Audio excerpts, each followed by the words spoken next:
What is lurking in this hidden world around us, surrounding us, captivating us, alluring us? Mysteries? Monsters? Or is it madness? Join us tonight as we explore the strange, the unusual, the unknown, the arcane.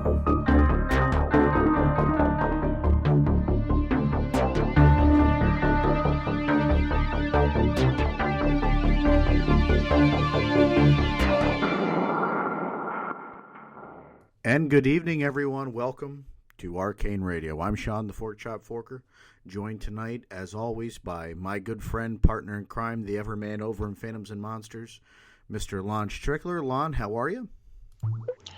Okay, been quite busy, but I'm fine. Yes, and of course, our special correspondent, sidekick, investigator extraordinaire, Mr. Butch Witkowski. Butch, thanks for joining us tonight. Always a pleasure. Guys, what a crazy day, crazy week. Of course, last week we couldn't make it due to stupid internet shit. And, of course, it hasn't just been happening to us. Our good friends over at Beyond the Edge Radio have been biting that same curse. I think it's just we start talking the truth and we start getting shut down. Yeah, well, that's what happens. That's nothing new for me. No, it's not. You and your crazy stuff that comes your way all the time. Yeah, I mean, you know, it just never ends. I swear to God. It doesn't. I mean, I just sent you a video from a case I'm working on, and it's nuts. It's You know, our listeners often hear me say, well, I don't know what to make of that. What the hell? That's an honest reaction from Elon. Some of these things you I get don't know what to make of it either. are weird.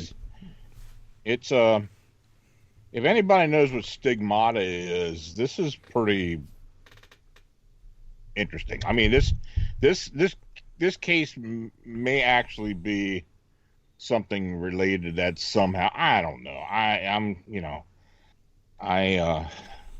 It kind of blew my mind up. It's beyond my realm of experience. I don't deal with this stuff, folks. I'm a Bigfoot guy. Occasionally I dabble in ghosts and hauntings. I don't mess around with whatever is going on with this individual. And seeing it, hearing about it is one thing. Seeing it happen is just a mind-blowing experience. And I've only been sitting on this information for about 10 minutes. And my mind is blown. Welcome to my life, man. I mean, but no, I'm gonna get back to him after the show, and we'll see what happens. It's Brett's involved with it too, so we're gonna see if we can take care of this for him. Just something else. But something else. Hey, by the way, we got a formatting change coming up on the show. Maybe you want to explain to everybody, Sean, or what we're gonna do. Yeah. So, in order to make the show more what you, the listeners, want, we're going to be changing things up a little bit here on Arcane Radio. So we're going to be going to an hour format starting next week. We'll be going from 10 to 11, or the week after. Sorry, 2 weeks away. We're going to a 1 hour format from 10 to 11, and guests every few weeks. I think we feel, and this isn't anything against our guests, and we talked about this off air. Guests start to get cyclical, and everybody starts getting the same people on, and the pool starts to shrink a little bit, especially the good guests. Like, it's not that we have anything against anybody. We just don't want to talk to anybody. We want to talk to the people we feel are legitimate experts or legitimate investigators, researchers, or experiencers in these fields in order to provide you with a better form of entertainment. And a better form of information. We're going to change it up a little bit. So some weeks it's just going to be the three of us. Some weeks it'll be the three of us plus one or plus two. So we're doing this in order to benefit you, the listener, and bring you a better quality product. Because at Arcane Radio, we don't charge for quality. We want to keep this show free. We want to keep the show efficient. And we want to make it enjoyable so all of you keep coming back each and every week. And we need your feedback. So if you can go ahead over to Stitcher Radio and leave us some ratings. You do it on iTunes, do it on Podbean, wherever Beyond the or Arcane Radio is located, go ahead and rate us. Arcane Radio, arcaneradio.com. And we had a Twitter incident. I got locked out of our Twitter, and for some reason, Twitter can't help me with their twats. So we are now Radio Arcane. So follow us on Twitter at Radio Arcane. And, of course, the information on the websites have been updated to reflect that. Yeah, I mean, this is, we've talked about this a while ago, but, like you said, it does kind of get diluted as far as guests and such. And, believe me, if we can't fill an hour with talk, I mean, sometimes it's hard. Like, people wouldn't think it's that difficult, but it is. And not just that, there's a good part of our listeners, guys, that enjoy this part of the show.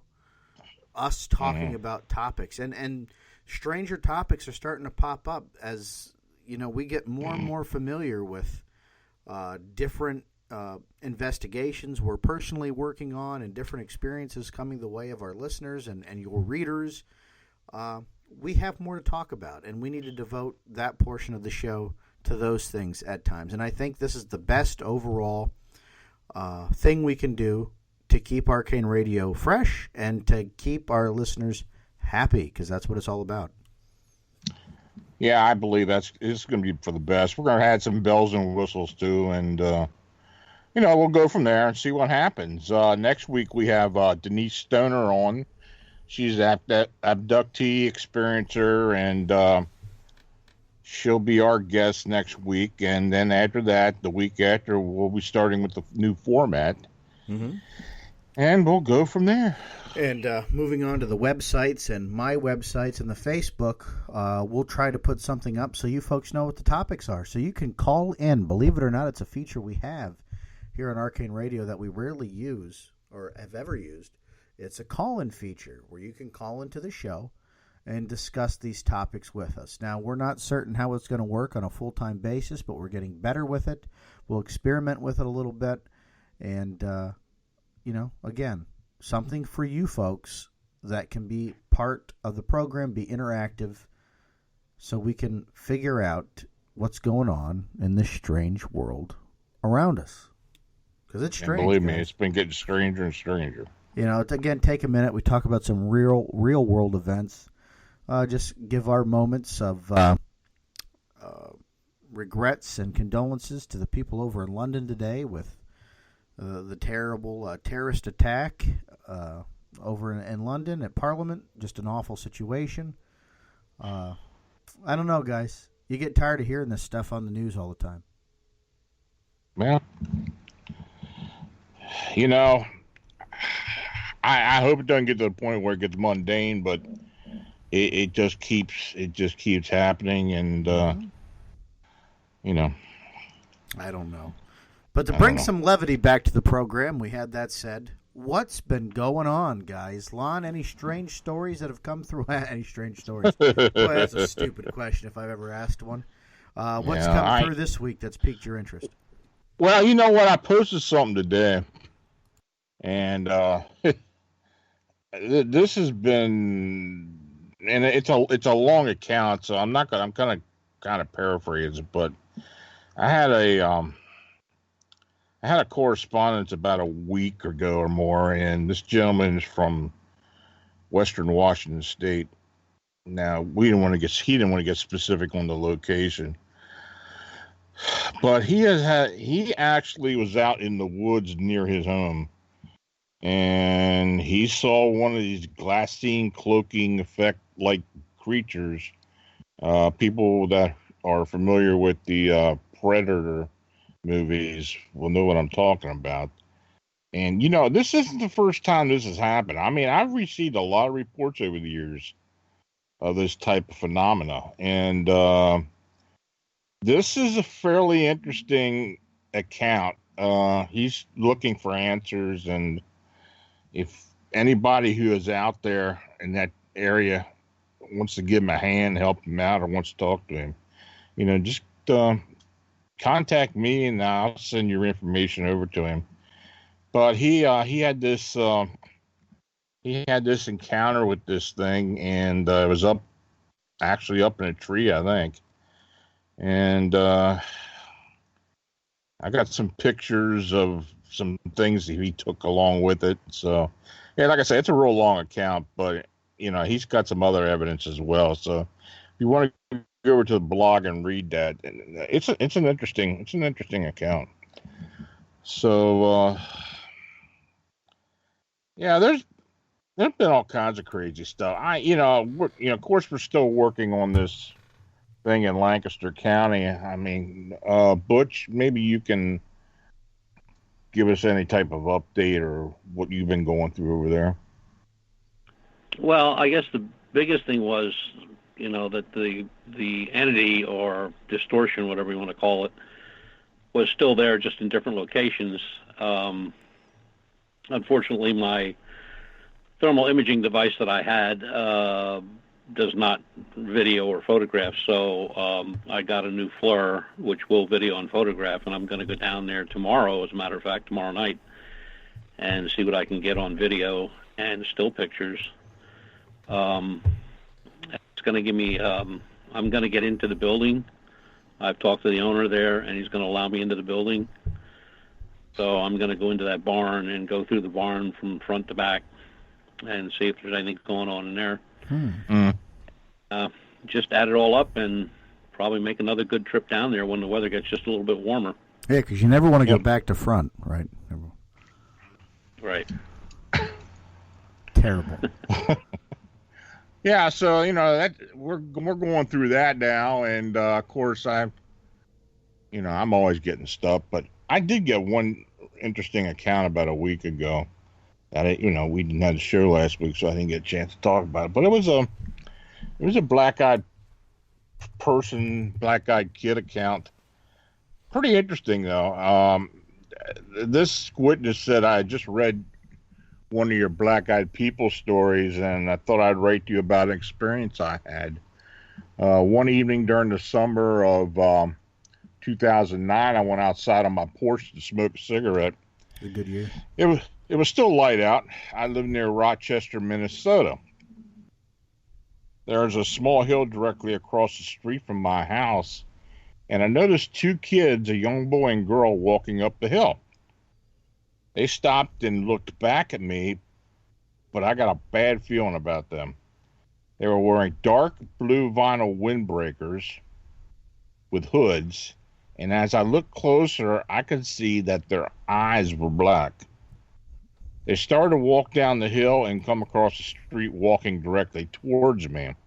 I was cordial and introduced myself to them. They continued to advance towards me. I was getting scared, so I quickly went back into the house. I asked my wife if she heard me talking to these kids. She heard nothing, so I just put it out of my mind. So that evening, it was quiet, and my wife and I went to bed around 11 p.m. After several minutes laying in bed, I started to feel strange. I looked towards the window. We have a one-floor ranch-style house, and I saw the girl standing outside the window. I freaked out and went to make sure the doors were bolted. When I got to the kitchen door, I could see the boy standing on the back porch. I ran back to the bedroom and grabbed my .45 automatic. I just assumed that they were attempting to break in. Jesus. By that time, I was extremely scared. I went to pick up the telephone to call 911, but the next thing I remember, I was waking up in bed the next morning. Oh God! It was just after 6 a.m. Now my wife was awake, and she looked at me and said, "Where did you go last night?" I told her I didn't go anywhere.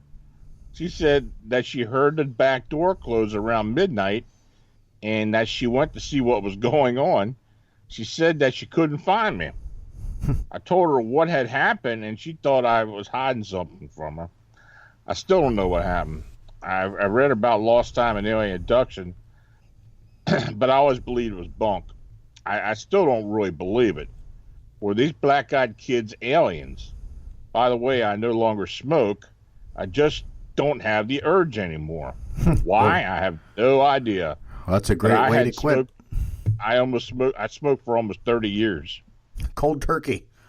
Yeah. Or cold black-eyed children. Black-eyed children. So it's a good way to that's stop an that interesting addiction. one. Wow. Well, thankfully, he didn't decide to. You know, I always say if I come across one of these things, I'm going to punt him like a football. He could have John Wayne their asses. They could have been axed. It's terrible. But where did his time go? Was he drinking? Was he partaking a little bit in little old granddad? I just assume he may have been abducted somehow. Well, or they did something to him that he just doesn't remember what the time or anything. Did he wake up clothed? Was he? Well, I mean, he was already in bed. He had run downstairs. I guess he was in his pajamas or stuff or whatever. But I mean, he just woke up in bed the next morning at 6 o'clock. He missed. It was almost 6 hours, I believe. So I don't know. I don't know what the hell happened to him. I've partaken in some things that have made me lose 6 hours before. There weren't any black-eyed children involved, and no children involved. Period. But I'm telling you what, this is a. They just keep getting weirder. Getting weirder. That was a strange one.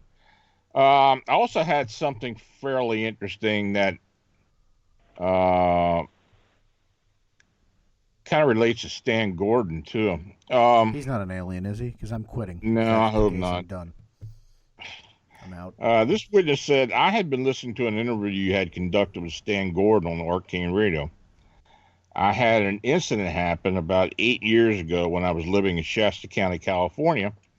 I figured you'd be interested in reading it. So one evening, while I was watching television in my living room, I noticed a bright red flash come through the window nearest to me. Now, the flash came from my backyard. I looked outside and was shocked to see what appeared to be a flat, circular object hovering, then landing in the field behind my garage.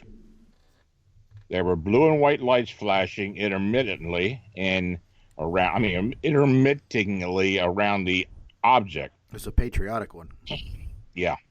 There was mist or smoke rising from it. I first thought it might be a large helicopter, but it was silent. After a few seconds, the object instantly vanished into another bright flash. It stunned me and left me wondering what I had just witnessed. I waited for a few minutes, then I went outside with a spotlight to take a look. I am single, so I was alone. There are a few houses on the other side of the field, but the distance to the nearest property is about a quarter mile. I didn't see any other people investigating the lights. There was nothing to indicate that the object had landed in the field, so I decided to wait and look some more the next day. I didn't find any evidence the next morning. I estimated that the object had been around 50 or so feet in diameter. Then that night something happened that changed my belief in the unknown.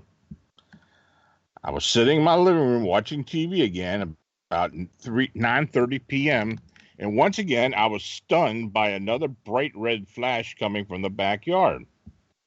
I immediately got up from my chair and looked out the window.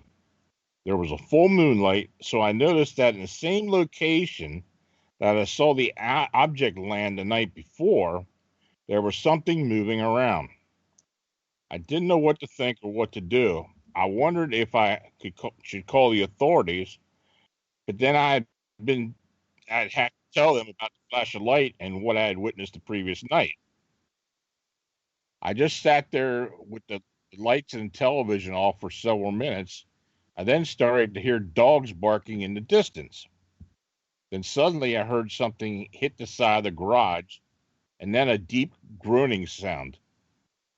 I sat there quietly, and when I saw a faint shadow move across the window. The window's about 7 foot from the ground, but the shadow completely blacked out any light. I was moving toward the front of the house. I got up and looked out the dining room window. There was a huge, hairy creature illuminated by the light on the utility pole. It must have been 8 to 9 foot in height and a massive body. This had to be a Bigfoot. As I continued to watch this creature, it walked away from my property, then into the adjacent field.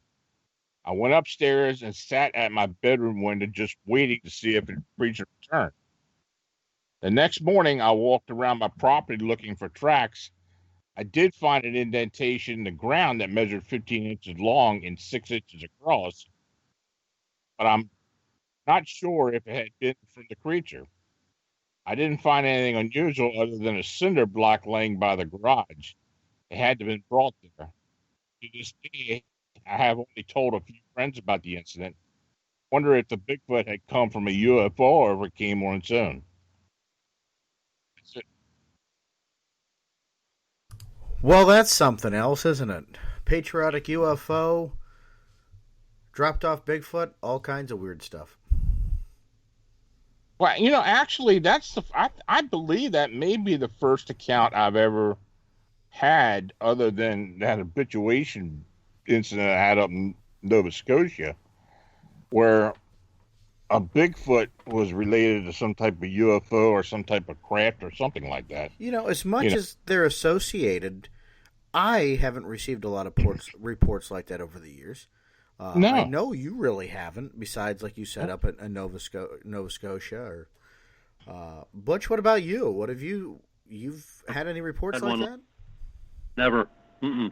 So is it that common? Or do we really think that some of these reports with a UFO, Bigfoot activity, are they more in the minds of the witnesses, or do you think there's something to it? I don't know. I don't know either. That's pretty vivid. I don't know if this thing had dropped him off or it was an interdimensional thing, if there was a portal there where both objects had come in subsequent nights. I don't know what happened. Butch, Stan has talked about this for years now. Had been getting all those reports, and I guess most of them from the 73 flap.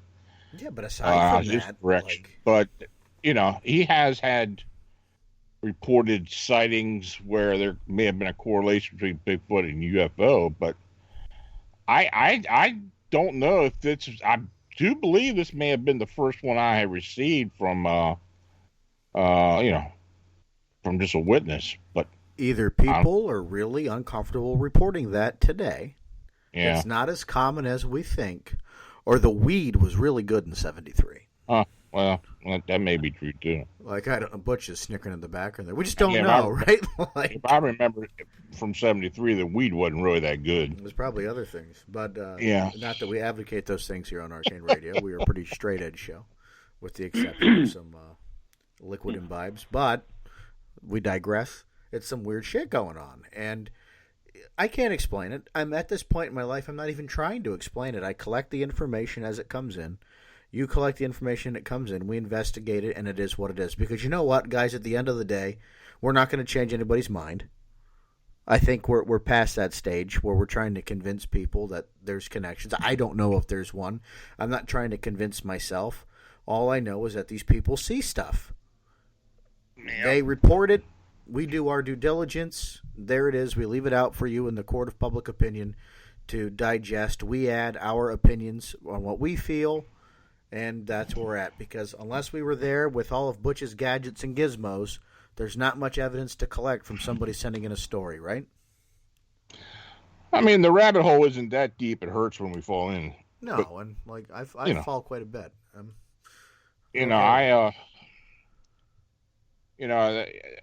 Those were two unique stories and or accounts. I hate calling them stories, accounts, but. Yeah, I mean, yeah. I guess I know what you mean. Stories does sound a little fabricated. The accounts will be a little bit more politically correct and sensitive. But like I've said for years, when you talk to these people, it's like, oh man, these people definitely saw something. I mean, something happened. They don't know. They may not understand what they saw, but they saw something, and. Or witness something, or something happened to them.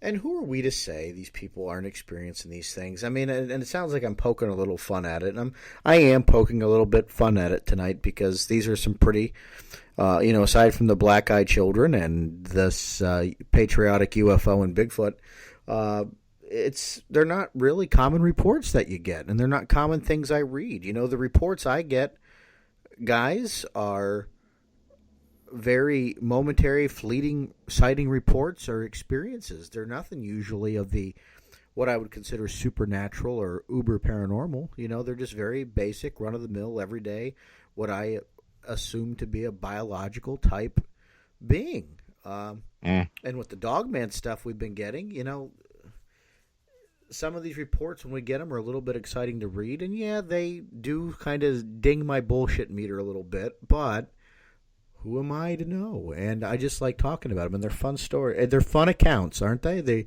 They are. I guess they're not fun if you experience it, but they're fun to talk about. Yeah, I deeply appreciate when people, and I guess it does take courage sometimes when they report this stuff to me, and it does. Keep it up, folks. Yeah, really. So again, putting it there, it's not making fun of. Some of these reports are really strange, and they make me chuckle a little bit.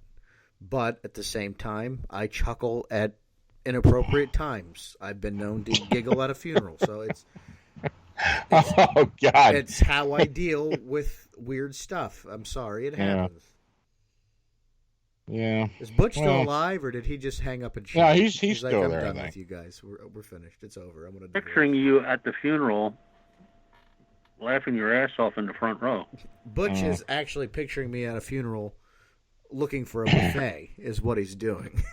I actually went to a funeral one time. This is no lie. I went to a funeral one time, and one of the pallbearers was just smiling his ass off the whole time. They were lifting that casket through the gravesite. I never will forget that. I don't know who this guy was. Was it me? Because I got a story for you. No, this is a funeral I went to with somebody I worked with. So, and I don't know who this guy was, but man, he was smiling. I don't know if he got an inheritance or what he got. But boy, he was a happy guy. I was a funeral for a family, friends of our family. I was a pallbearer.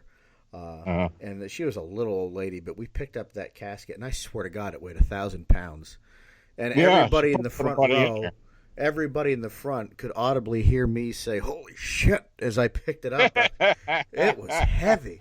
It was the first time I was ever a pallbearer, and I was like, "Holy shit!"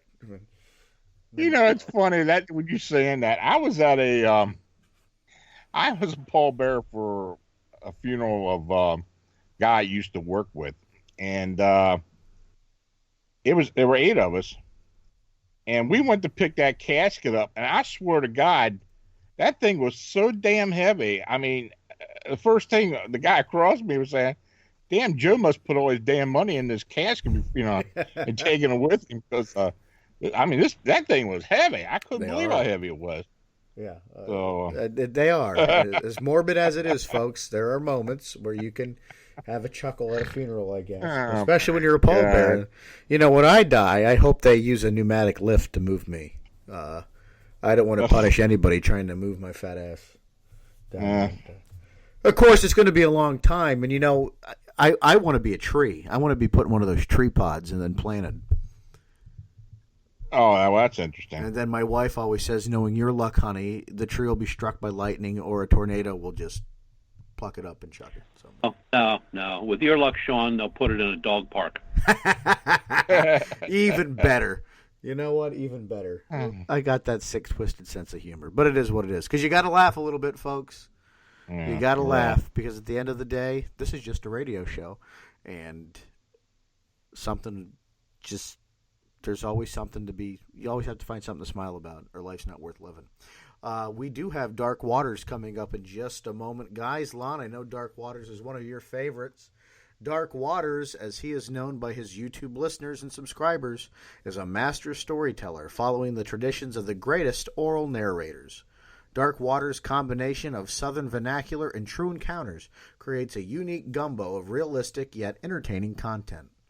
His down-to-earth mannerisms and personality has led him to appearances on Coast to Coast AM, Darkness Radio, Arcane Radio, this show, and many other Paranormal Talk radio shows. And Dark Waters has become a fan favorite in the horror and paranormal world. And after you listen to these brief commercials, we'll be back with Dark Waters. Stay tuned, folks. We'll catch you on the flip side. And, folks, welcome back. Arcane Radio, Sean Forker, Lon Strickler, Butch Witkowski, and tonight's special guest, as you heard before we brought it on the break, our good friend, storyteller, horror maven extraordinaire, Dark Waters, is joining us. DW, thanks for coming on tonight, and we're just glad to have you back. What's going on, gentlemen? I'm in great company, man. I really appreciate you guys having me on and give me a little time to hang out with you guys. It's our pleasure, as always. And I know Lon was itching at the bit to get you back on here, and as we all are. What's been going on? How's things been on YouTube, and what great stories you got lined up for us tonight? YouTube has been awesome. I started putting out a lot more content lately just because I figured, over time I had slowed down and had a few distractions. So I figured, from a YouTube perspective, I've yet to find someone who can pretty much tell a story on YouTube. The majority of those guys on YouTube they're into sounding scary, but their content's not scary. So I decided to put out a lot more content. So that's what I've been doing. Normally I would put out like 5 videos a month. I think this month I put out 17 so far, with another maybe 7 to go. Yeah. Great. So I'm putting out a lot more content. Outside of that, life is going pretty good. We had some interesting revelations in my family, and I think I shared all my family's background and history with you guys, right? About my grandmother being in the hoodoo and all the crazy foolishness in my family. No, go ahead and tell us about that. I thought I shared that with you guys last time. Well, I know I did share the story about when I was 12 years old, how there was this shadow figure that came from me in Mississippi. Well, all that stems back to my grandmother's hoodoo practicing. Well, she's 98 years old now, and 2 weeks ago, everybody thought she was on a deathbed. She was at the hospital. Family members came in from around the country to visit her because they thought she was going to die. And people started putting this pressure on me. I don't really associate with that side of the family, which is my mother's side of the family at all. So people start putting this pressure on me, like, if your grandmother passes, are you going to the funeral? She's sick. You need to reach out to her, and blah, blah, blah, blah, blah. And I don't say that to be, to sound like a hard behind, but it's just one of those things. People started putting pressure on me. And I told them, I'm like, she's not going anywhere. I'm like, you guys are all coming in town. You're running to see her, and she's not going anywhere. I said, that woman's not dying anytime soon. So goes into the hospital. They got her on morphine, all the stuff that you prepare to do for a person that's going to pass away. My sister, since I have a younger sister, she goes to visit. When she goes, I say, hey, don't bring your children. You just go. And she's like, no, I don't bring my children, blah, blah, blah, blah, blah. They go. She goes to visit her in the hospital. She says, well, she looks like she's about to die. The very next day, before she can get back to New Orleans, she goes to visit one more time. My grandmother's sitting up in a chair next to the bed, and there's a preacher, a Southern Baptist preacher, that's coming to kind of give her last rites.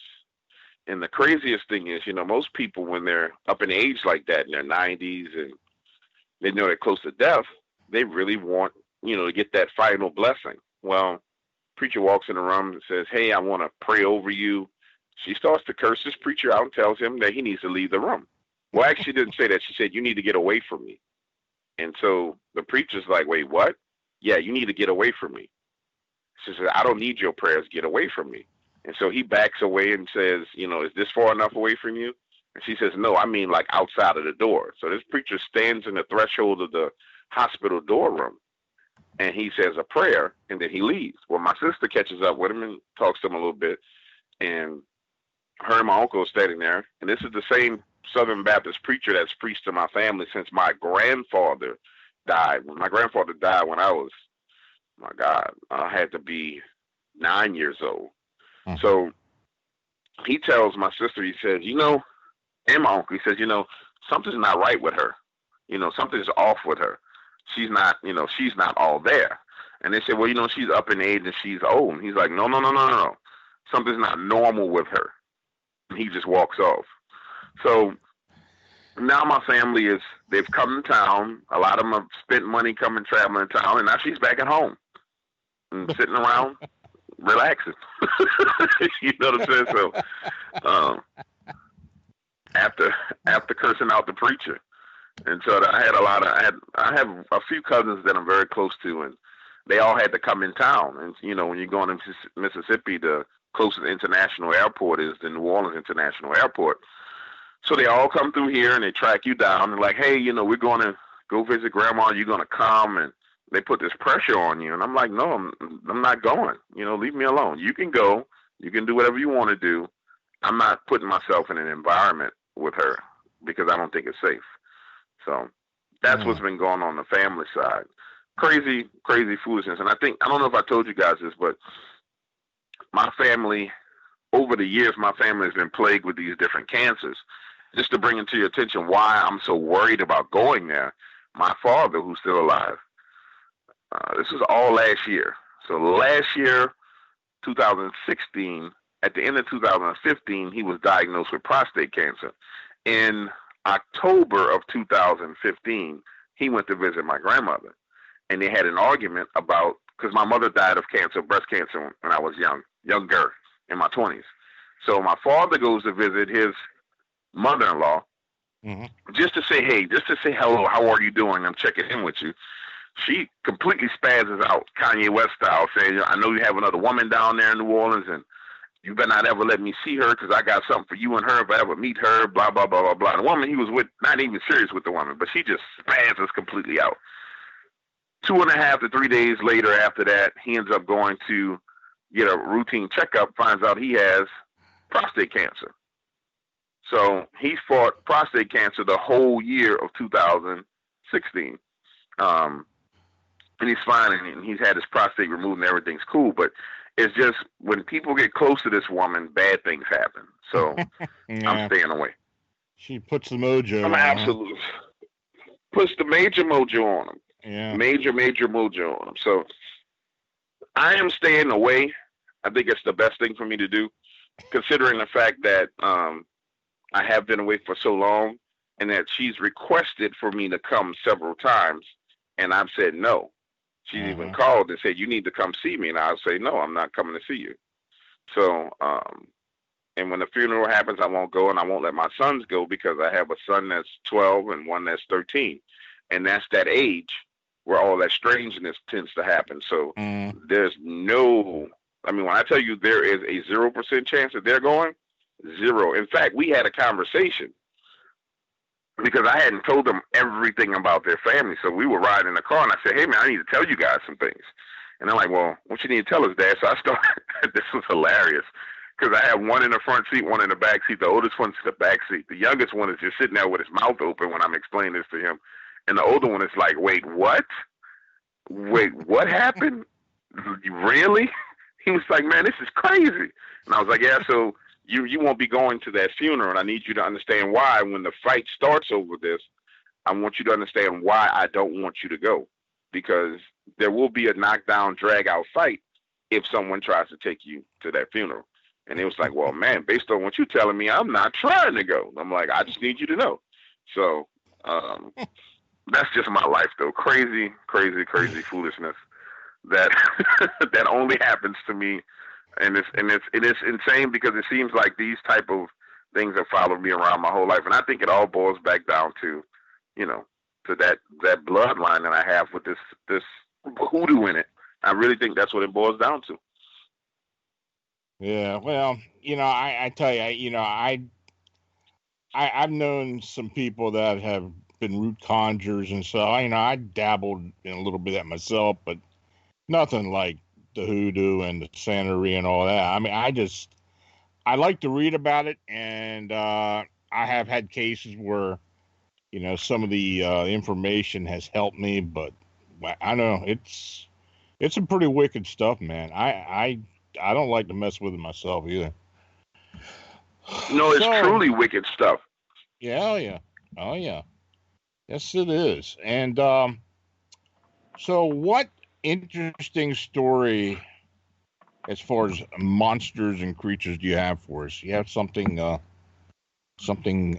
quite unusual? I got all kinds of stuff for you.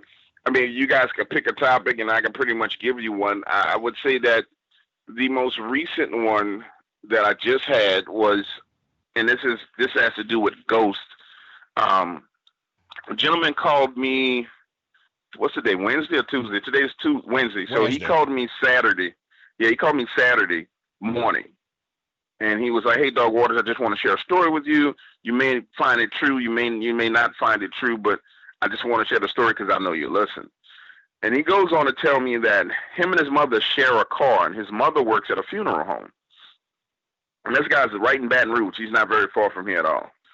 And so every morning, he gets up early, drops his mother off at the funeral home. Her job is to dress the people's dead bodies and get them prepared for the funeral. So she, when you do the final viewing in the casket, got a person look so beautiful, they have the makeup on and the eyeshadow. That's his mom's job. Right. So every morning he drops her off, then he goes to his job. Well, his mother had been telling him these weird things, like over the past couple of weeks, like stuff like bad things happen when you disrespect the dead. He was like, she would say these cryptic things, like things that just they were out of the blue. And he's like, it really started to bother me because she would just say these little things like people are disrespecting the dead, and when you disrespect the dead, bad things happen. Be careful what you say and be careful what you wish for.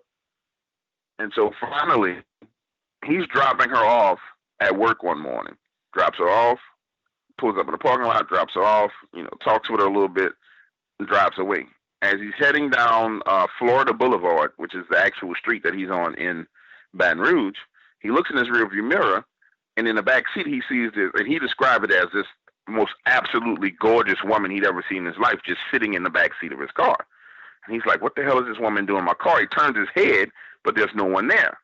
Mm-hmm. Goes to work, does his normal thing throughout the day. Around 2:30, 3 o'clock, goes to the restroom, and he's in the restroom washing his hands. And he starts to get this feeling like somebody's watching him. Looks in the mirror and sees this woman standing behind him through the mirror. And he turns around, and he can actually physically see the manifestation of this ghost. And he said she looked concerned. And I was like, what do you mean, bro, concerned? He's like, she had this look of compassion on her face. Like she was just concerned. I don't know if she was concerned for me or who or what she was concerned about, but she just looked very, very concerned. And then she disappeared. And so me, trying to vet out all the stories, I say, hey, man, well, give me a description of how it manifested. And I've discovered that sometimes I press people too hard. And when you really press someone extremely hard who's telling the truth, they'll tell you the same thing over and over and over and over again, and it gets to a point to where it just aggravates them. And so then they start pushing you away. Well, that's the process I went through with him. I got to the point where I guess I got under his skin. He was like, man, you're not listening to me. It wasn't like on TV where the ghost kind of is this mist that appears. She was just there, and she was right there behind me, and I saw her, and I looked her in her eyes, and she looked concerned.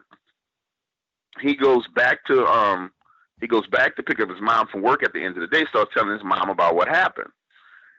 She pulls out a picture of one of the people that she had been dressing that day. This lady had died in a car accident, and it's the exact same person in the picture that he was seeing. And so his question to me was, well, why would she be following me around? I'm like, dude, I don't know. I said, I don't have the answers to everything. I said, I can't tell you the answers to everything. I said, all I can tell you is I believe your story. I ended up talking to his mom briefly. She was kind of standoffish, but she confirmed everything. And she was probably more standoffish because I was trying to dig into more of what has happened to her and why she was being so cryptic with her son and telling her son these stories and these little sayings. And she just was kind of closed off. I think eventually I'll get her to talk if I take the time to get her to talk. But that's one of the most recent stories. And now, I don't know why the spirit would get in the car and follow him, but he's still alive. He hasn't had any car accidents. Nothing crazy's happened. So maybe something's coming down the pipeline that's going to happen to him. I don't know. I really doubt that that's like a precog thing. It's probably it's probably just, I don't know. This thing was attracted to him somehow. This energy was attracted to him. since he was so close to the funeral home and he dropped his mother off, she may have hitched a ride with him. She was attracted to him somehow. Yeah.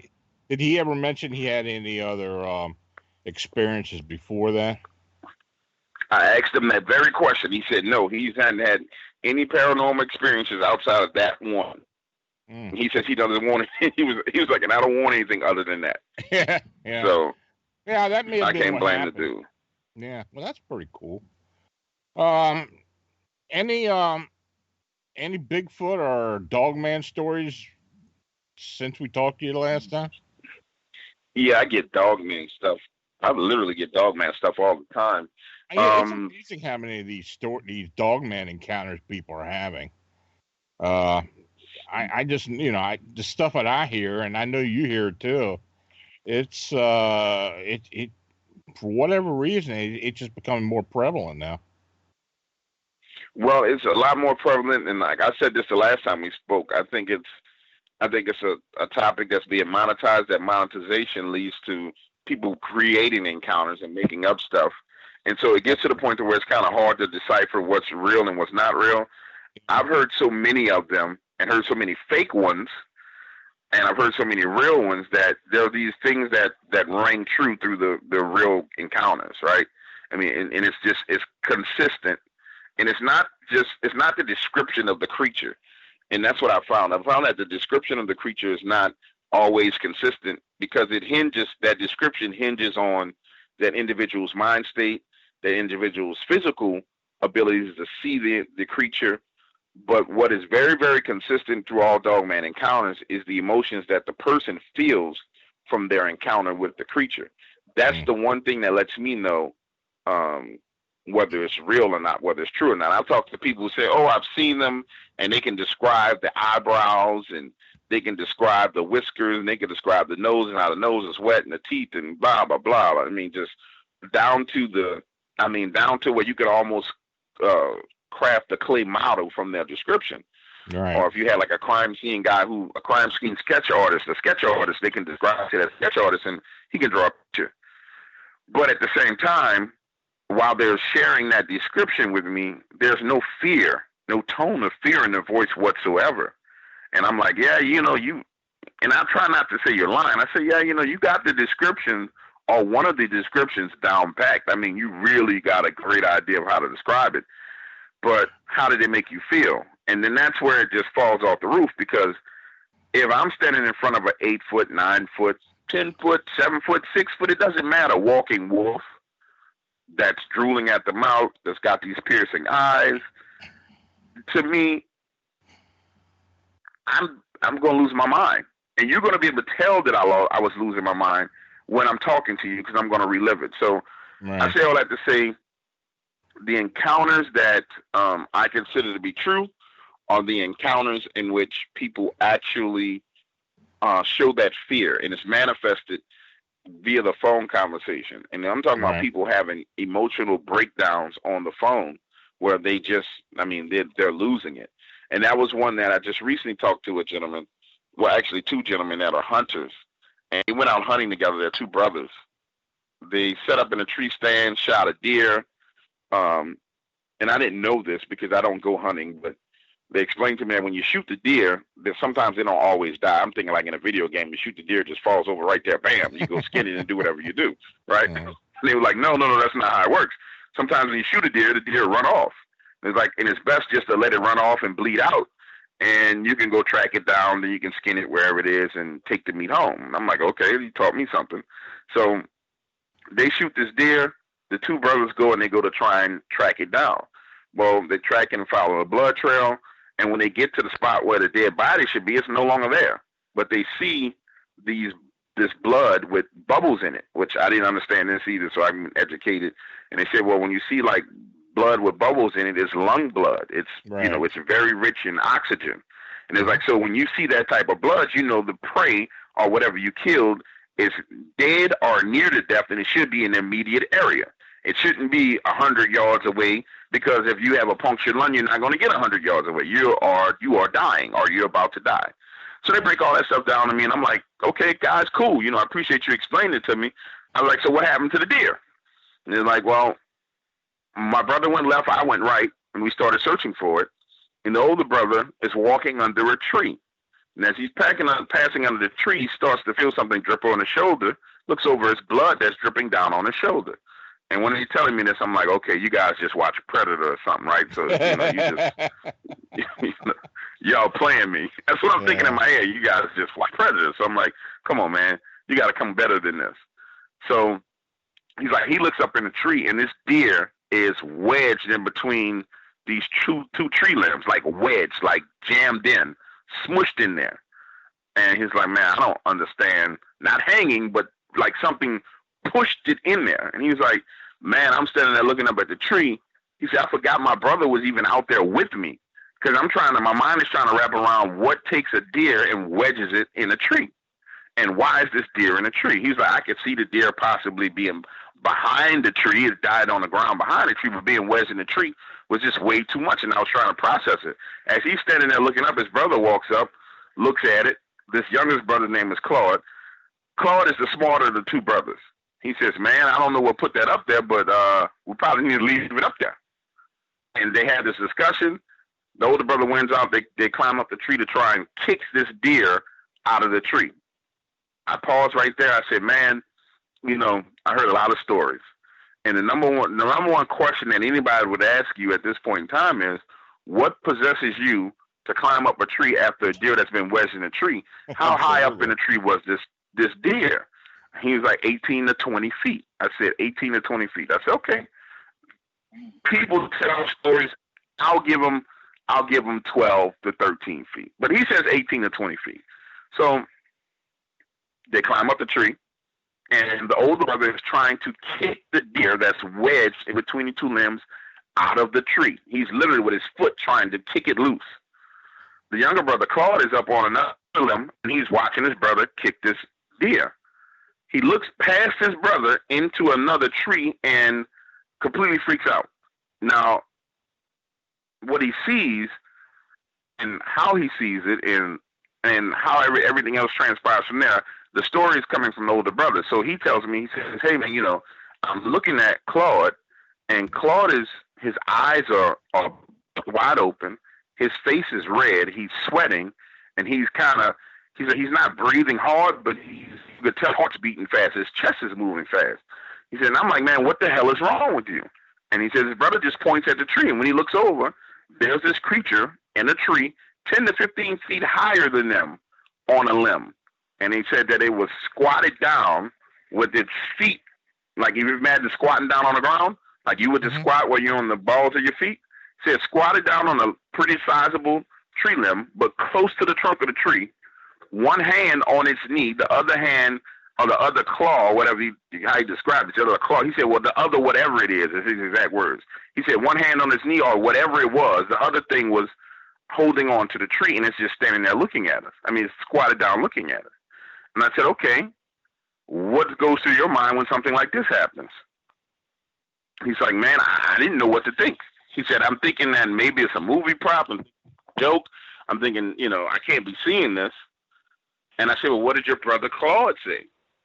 He said, Claude was like, man, I don't know what that is, but we need to go. So they're watching this creature, look at them, they're looking at it. It starts to look at them, look at the deer, look at them, look at the deer, look at them, look at the deer, right? And I'm like, what do you think that means? And he says, well, I think it was telling us that was its deer. So I hit him with this question, because this is how I could tell, because there's these crazy dogman people, right, who think that dogman can communicate telepathically with them. So I said, well, dogman is known to communicate telepathically with people and send them messages. Did it talk to you in your head? And maybe I said it like a smart, I forgot I can't curse, like a smart behind, but I just wanted to see if these guys were crazy.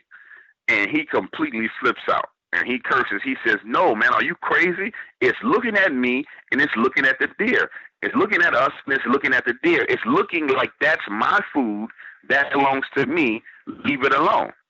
And I'm like, why would it wedge it up in a tree? I mean, it could have hit that, left it right there where it was, and just did that. And he's like, I don't know what it looked like. I could read the creature's mind. All I'm telling you is what happened.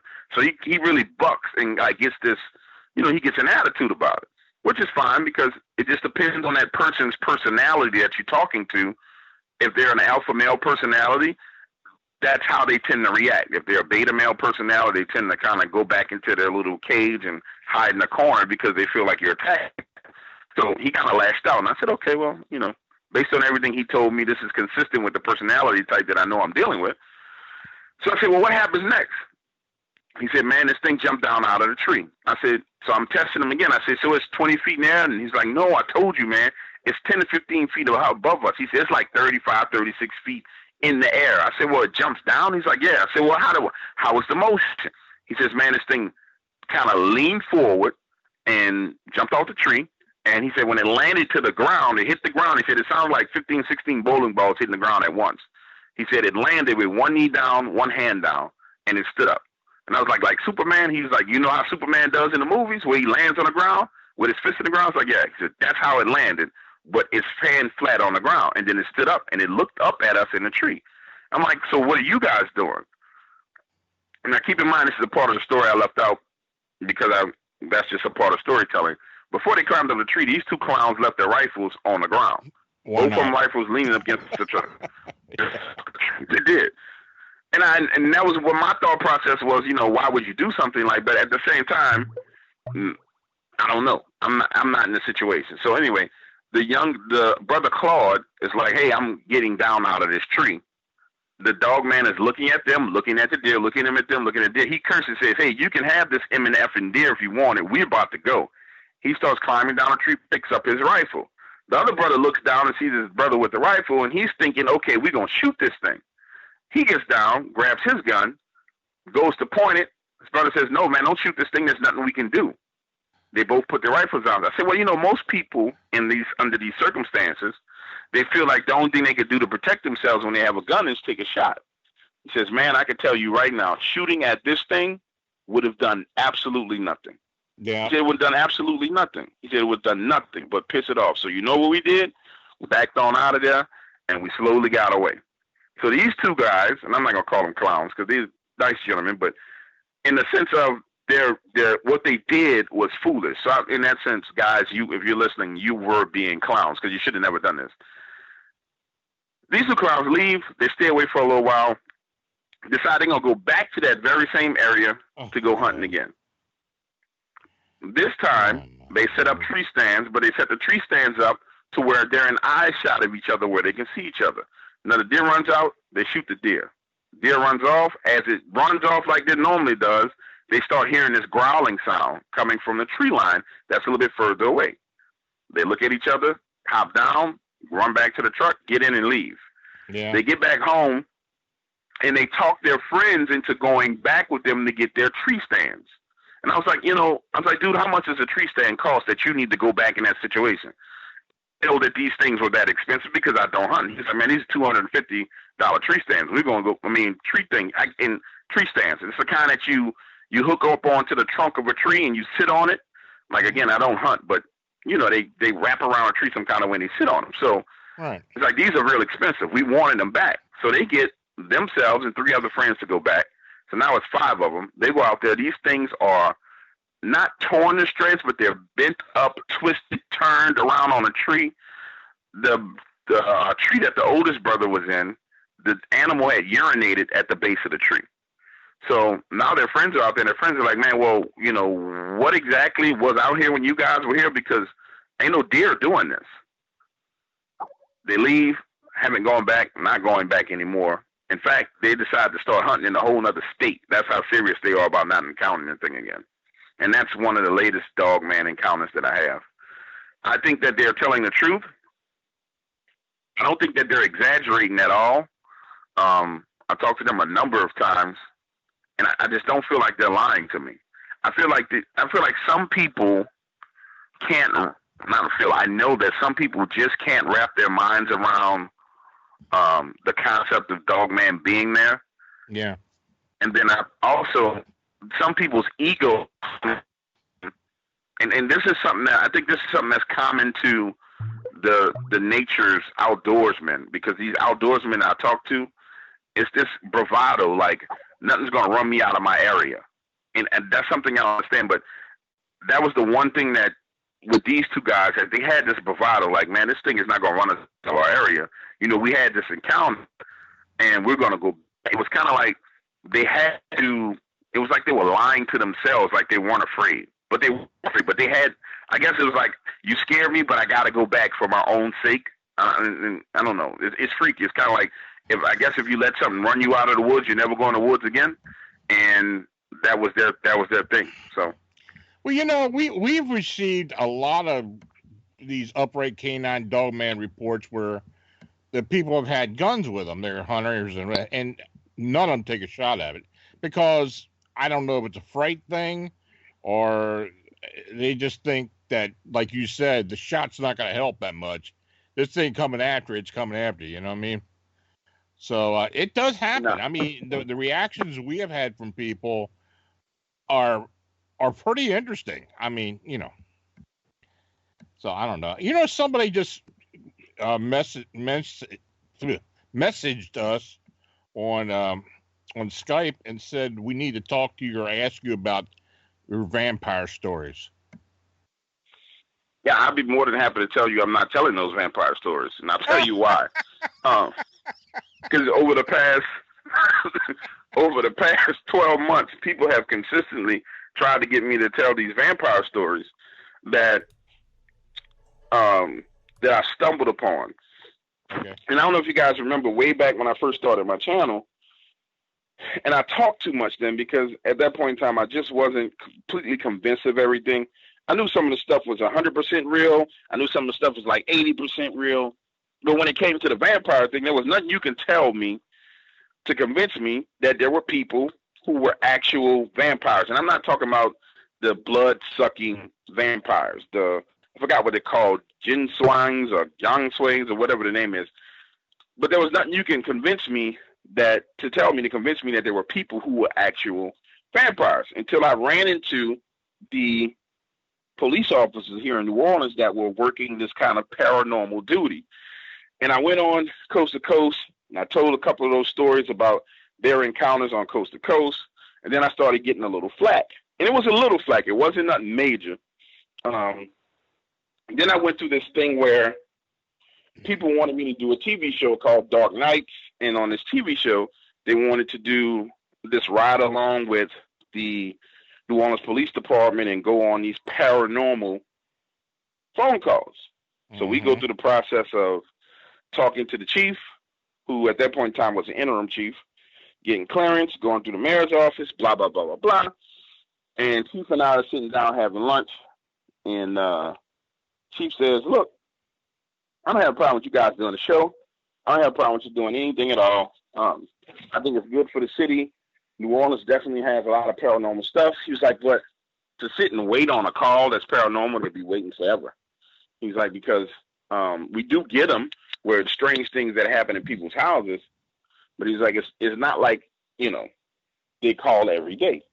Right. And so we go into this whole conversation about the gentleman who ended up having kind of that stigma of dealing with paranormal stuff.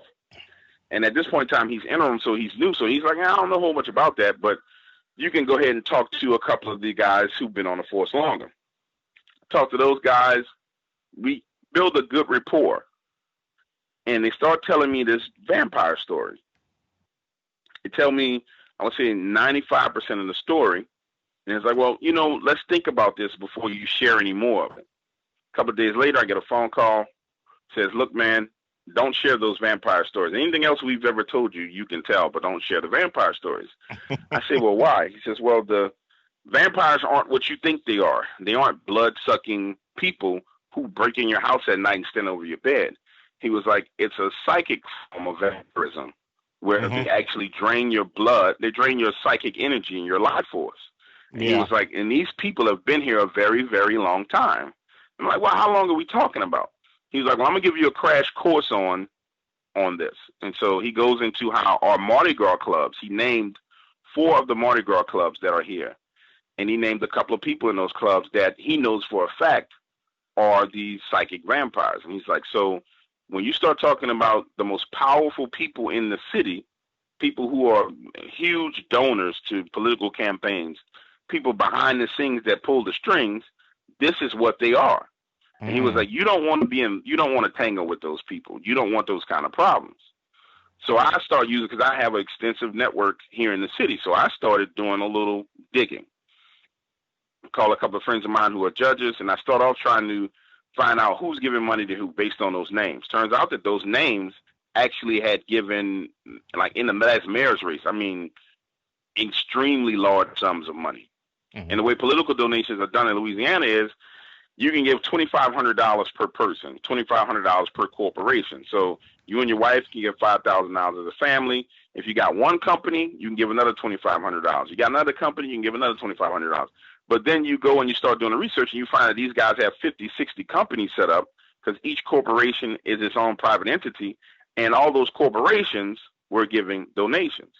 So you're like, okay, this is, you know, I know how power works in the city. I'm fine with that. But when you take that bit of truth and you mix it in what I'm already being told by the police officer, and I'm like, okay, this is something I really, really don't want to get into. And he's like, man, those people can make your life a living hell, an absolute living hell. They have access to all intel, all information, and they have power rising all the way up to Washington, D.C. Leave it alone.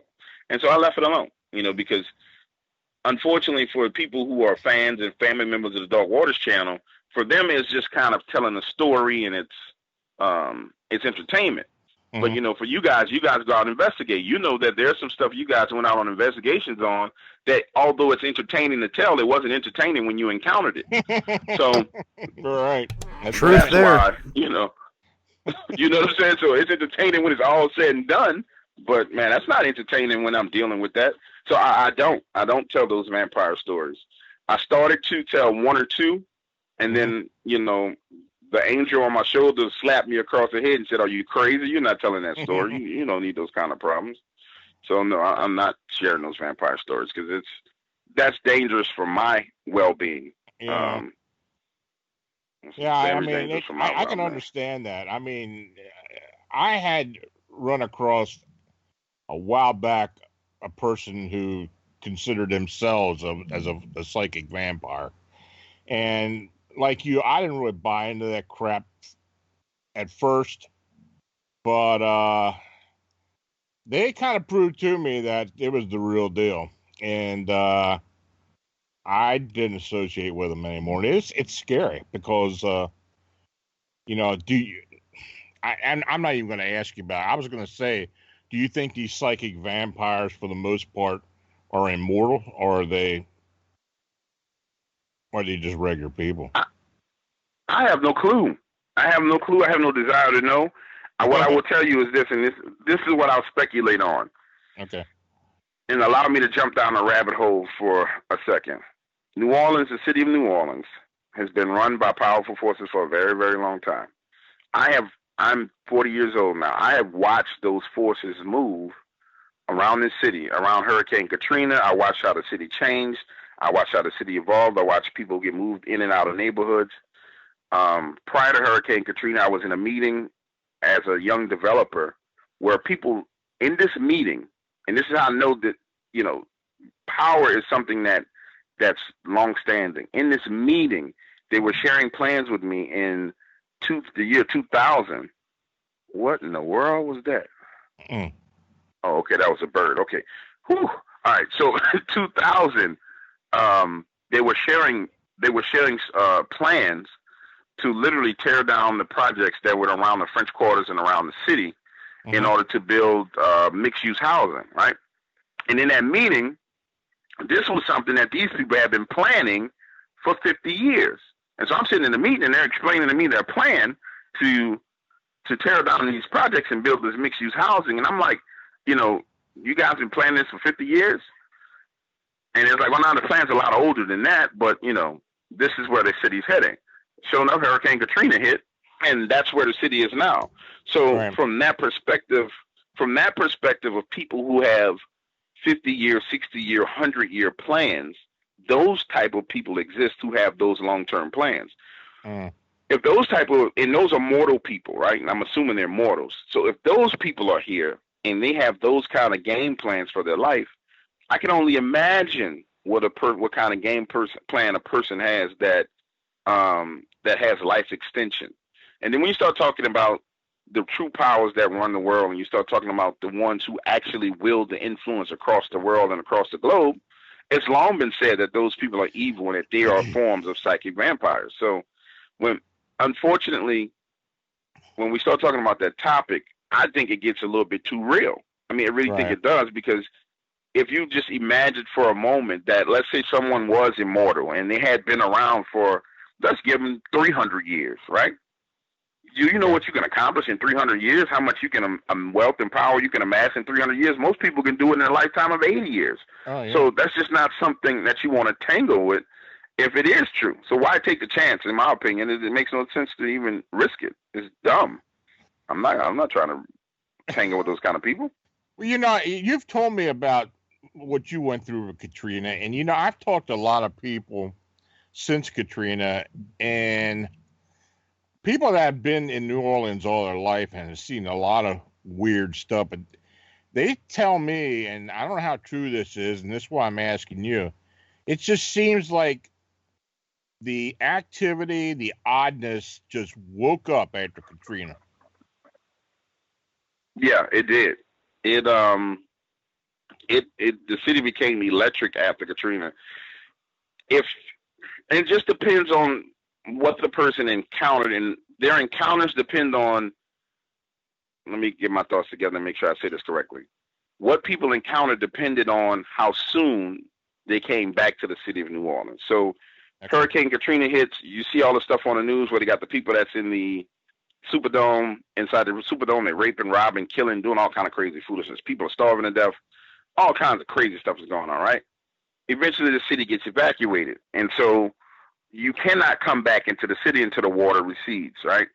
Well, if you are in certain business lines of business, you could return to the city, i.e. insurance adjusters, military contractors, people of that nature. And they were doing door-to-door, checking houses, looking for dead bodies, looking for survivors, all the rest of the stuff. That went on for a very long time.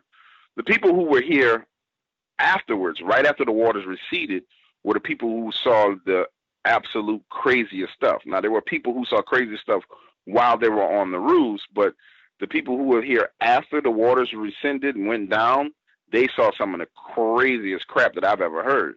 And I literally have probably 50 stories of things that happened here in the city after Hurricane Katrina, from military contractors killing people to the military itself, the National Guard shooting people, to people seeing children, the ghost children walking out of houses, to military contractors, Blackwater in particular, going into roofs, cutting into roofs and finding,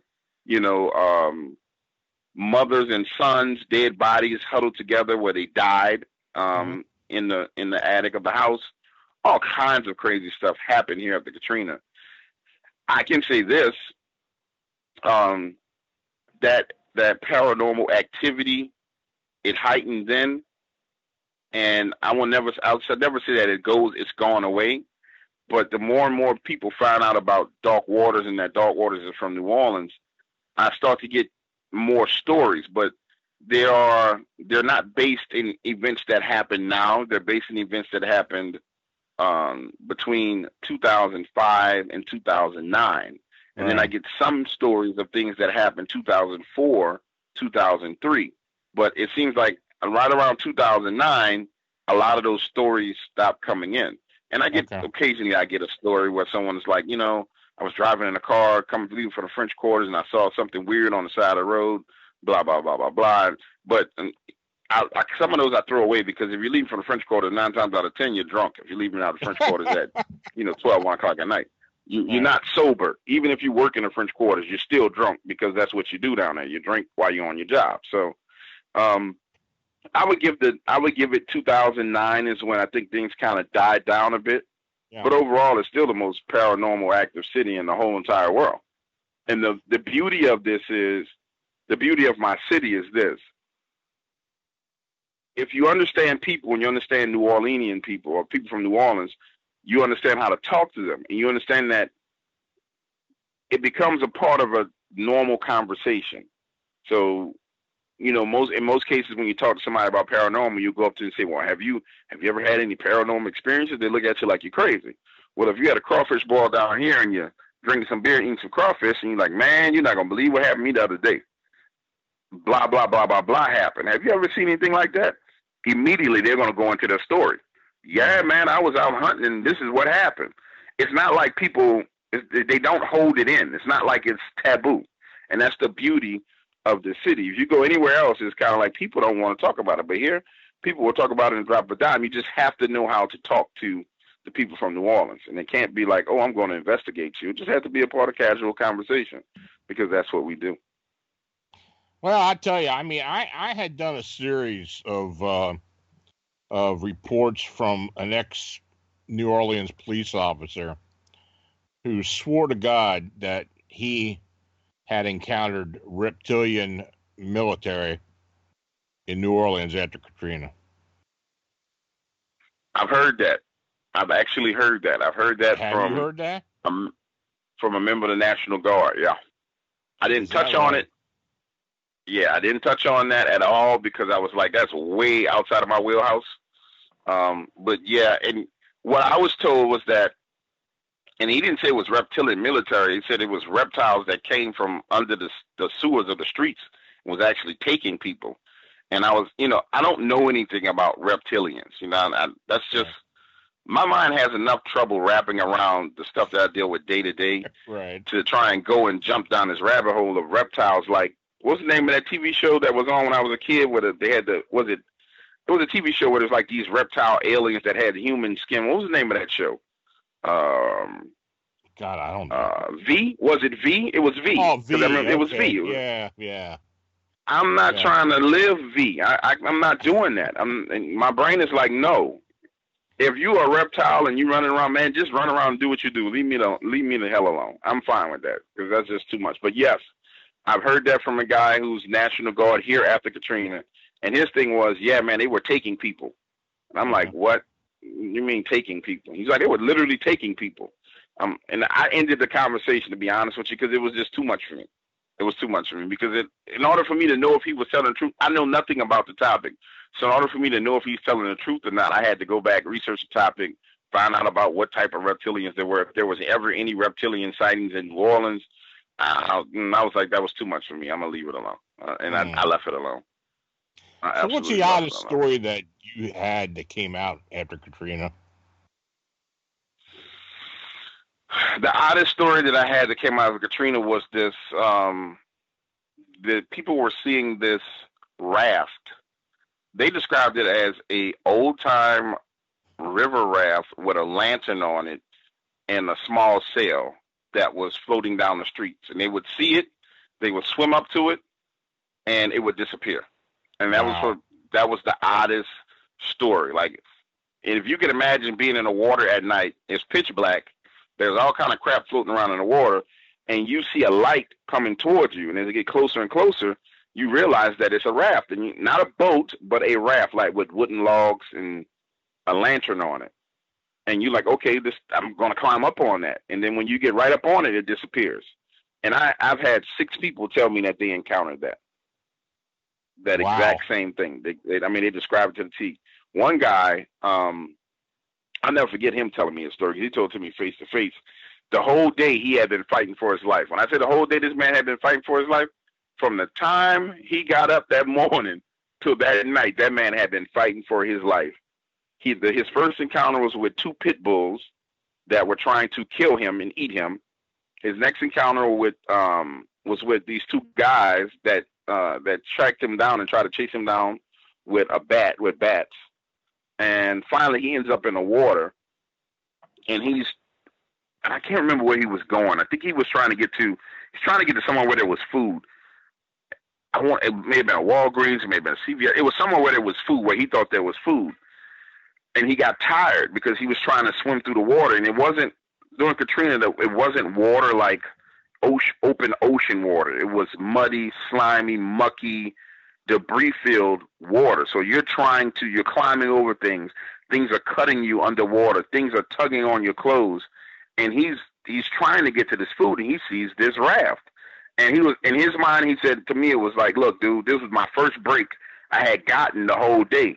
He was like, so I was relieved that I got a break. He's like, I didn't really think that, okay, this is weird. He's like, it was just a raft. He said, I figured somebody created a raft with some trees and put a lamp on it, and they were out helping people. He was like, so this was my opportunity. After this rough day, this was my opportunity. Things are finally going to go well. So he spends pretty much all his energy trying to get to it. He gets 15 feet away from it, and it disappears. And he was emotional. When I say emotional, he was emotional about that. I mean, this man sat in front of me and cried. He was like, man, that was the worst time of my life. He's like, because I thought I was going to die. He said, in fact, I knew I was going to die. Right. And I said, well, you survived it. He was like, yeah, I survived it, man. But he's like, I knew I was going to die that night. So, yeah, that's the strangest thing that I heard during Katrina. Now, there was the Banshee stories out of New Orleans East. There was the extremely large alligators in the lower Ninth Ward. There were the sharks that people were saying were swimming around the city in the lower Ninth Ward. The Banshee has been something that in Irish Bayou in New Orleans has been something that's been around for a long time. So I wasn't surprised when people started talking about the Banshee. That was something I was hearing about when I was in high school. But that raft was something that I thought was actually phenomenal. To have 6 people tell you about the same thing, I thought that was amazing. I thought it really was amazing, because that means that, and I'm not talking about 6 related people. I'm talking about 6 different people who came to me through different individuals who know me. So none of these people had a direct connection to each other.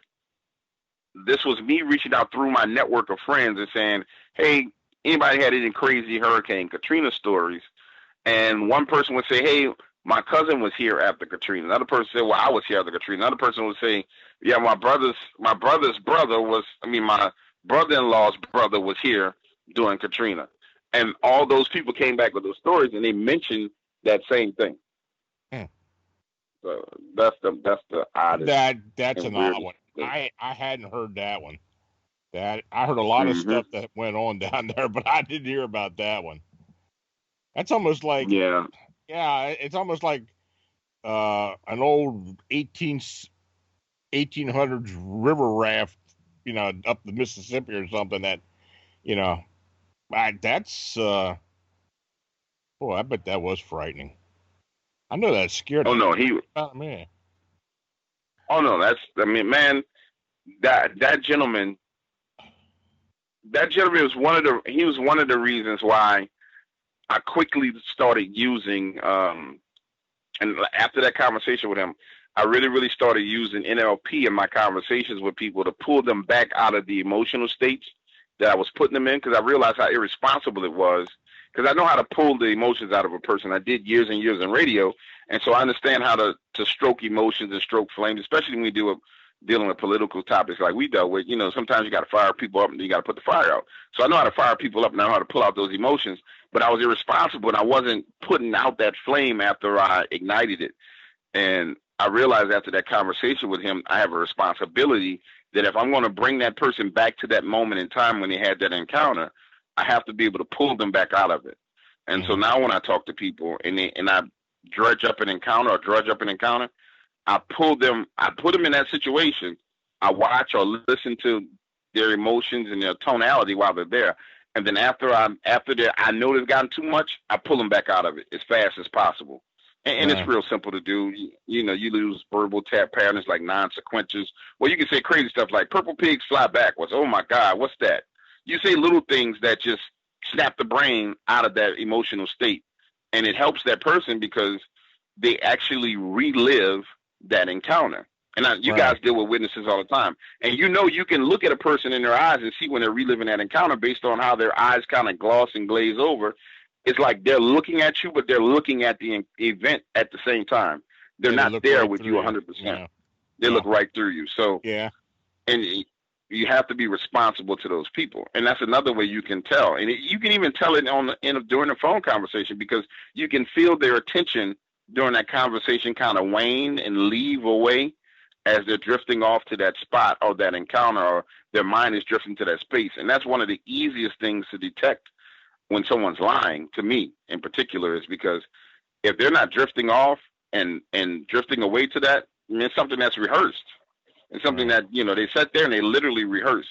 And you'll be amazed that, circling back to Dog Man, You would be amazed at the number of people who have tried to feed me fake Dogman stories over the past 6 to 8 months, Oh, I just believe so it. they could turn around, and say, "Oh, I fed him this story," and discredited him and try to discredit me. And the funniest thing to me is I tell people all the time how I determine if they're lying or not, but then I always catch them when they're lying.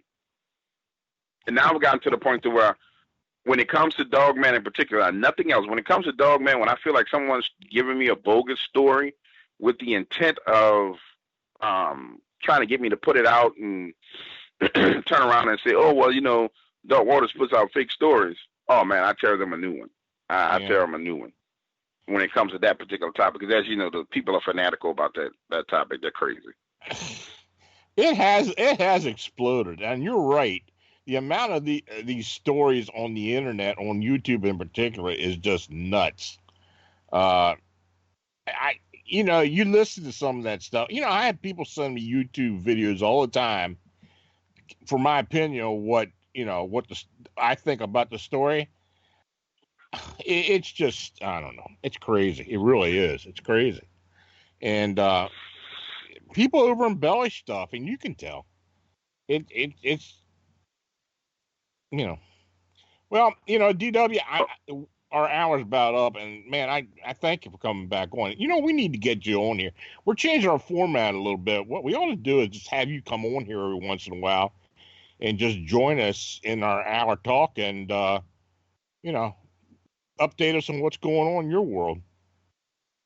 Man, you could pencil me in pencil me in any time. I'm 100% on board. I love you guys. I love what you do. All you gotta do is let me know the day and time, and I'm here. And I'm willing to do it. And I really appreciate the opportunity. In particular, Lon, you were one of the guys who started working with me very, very early and believed in me very early and gave me the opportunity. So, I mean, I'm more than happy to help you guys in any way, shape, or form, to participate in any way, shape, or form. I mean, I'm 100% on board, as you already know, because we talk behind the scenes. You know how I am. Yeah. You know exactly how I am. Hey, anybody wants to get a hold of Dark Waters to see what you do, man, just go to YouTube and type in Dark Waters and search it. It'll bring you right there. Yep, you can find me, and then you can email me or you can call me. Absolutely. Get a hold of him, well, folks. Thanks again, man.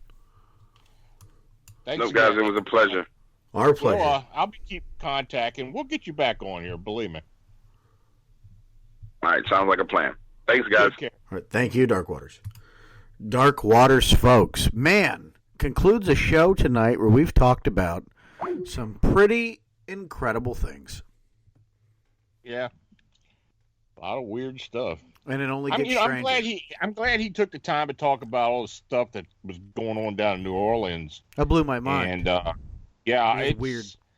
I had heard so many weird things down there, but it just seemed that when Katrina blew through there, it just woke up something. And it's interesting. When a lot of my friends went down to New Orleans to watch the Super Bowl, when the Ravens were playing the 49ers, what was it, 2012 or 13? And some of the stories I got from people that were down there of, seeing apparitions, weird things happening in their hotel rooms, strange stuff around the Superdome.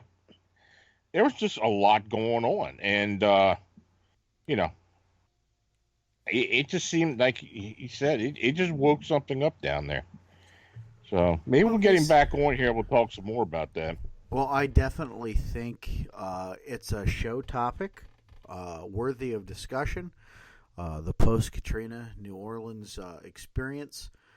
Steve Foster in the chat says, woke it up or fueled it. Very true points. But we'll explore that on another show. Next week, of course, we've got Denise Stoner, abductee and experiencer, so that's going to be an interesting program. And then the following week we start the new and improved Arcane Radio. We're calling it Season 3 as we gear up to bring you the best in alternative talk radio. Good show tonight, guys. Some great stories to feed off of. I'm sure our listeners will appreciate it. ArcaneRadio.com for the latest information on the program. You can tweet at us at Radio Arcane. Check us out on Facebook, Arcane Radio Show. You've got Lon on Facebook, myself. You can go to phantomsandmonsters.com, theforkchop.net, and Butch, go ahead and throw yours out there because I butcher it every week. You can go to our website at ufo4cop.com or Facebook under UFO or UFO Research Center, Pennsylvania. U4Cop. Why the hell is that so hard for me to remember? But it is. Every week I want to say UFCorp or whatever. So U4Cop. So there you have it, folks. Great show tonight with Dark Waters. We're so glad he was able to join us. Butch, always a pleasure. Lon, you guys make the show what it is. And each week we explore some of these strange and unusual topics. Until next week, folks, take care of yourselves. Be safe out there. Good night, everybody.